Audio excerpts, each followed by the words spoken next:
groot wonder. Maria's kindje wordt geboren.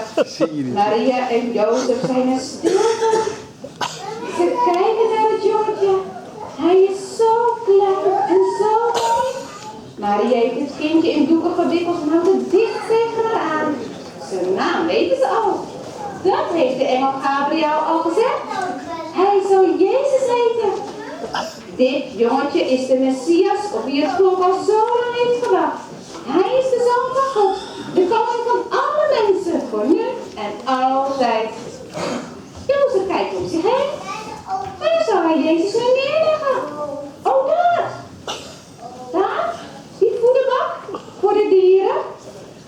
Die kan hij als een bedje gebruiken voor Jezus. Hij neemt de kribbe mee. Even het bedje stevig maken, zodat hij straks daar heerlijk in kan gaan slapen. Doeken erin, dan prikt het stro niet zo. Ja, Jozef zorgt goed voor zijn kindje. Hij zet de kribbe dicht bij Maria neer.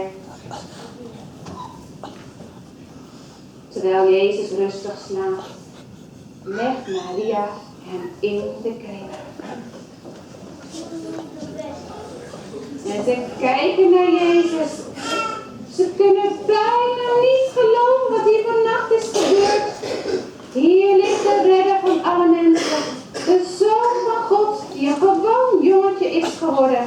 Ja, zoveel houdt God van de mensen, dat hij zijn enige kind aan ons gegeven heeft.